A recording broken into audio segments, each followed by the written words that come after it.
All great cities have great art. But the ability to be outside and interact with it and be around it and have it occupy space, that's a hallmark of every great city. The idea was, what could we do in the neighborhood that would highlight the community, serve as, a statement of pride and interest, would represent the state. So we started thinking, how about a monumental piece of sculpture? So I'm talking to Gordon McKinnon, who's a Scotsman, and he mentioned Andy Scott. He had just finished the Kelpies over in Falkirk. So I started looking and said, hey, that could be pretty cool. So got in contact with Andy and said, if you were going to do something, size and everything, and put it out here, what would it be? So he went off and thought about it and came back and he said, it has to be a loon. Dr. McGuire wanted something that would be symbolic of Minnesota, and it didn't take too long to settle on the loon as the image that I would be going for. I just watched a lot of footage of them as they take off and land, and I just caught this moment. There seems to be a part of like the courtship dance where they flap their wings on the water and they make the calling. That struck me as the magic moment that we would settle on for the design.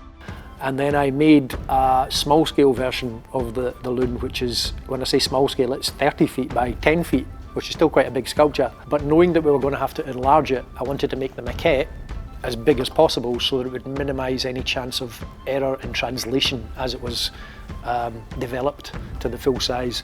So I have to give credit to my colleague Chris and his crew evolved a way of breaking the sculpture down into pieces that could then essentially to make sure it would fit on trucks. It's a mixture of artistic and practical and engineering processes that you have to pull together to make it work. We realized what an incredible artistic work it is, what an incredible feat of engineering it is when you look at all the layers and you think 50,000 little pieces, each one cut by hand, each one soldered on to make a matrix to, it doesn't even have a skeleton inside. It's all self-supporting. I mean, all of this is phenomenal, but it's also Minnesota. I'm very conscious that you're creating a large landmark in people's environment.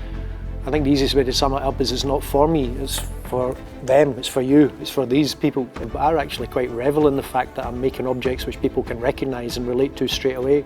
For me, that engenders a sense of ownership and belonging, and I'm very proud of that. It's the ability of an artist to feel those things and then convert them, portray them in a way that we as an observer can see them. And that's, I think, distinguishes the really good ones.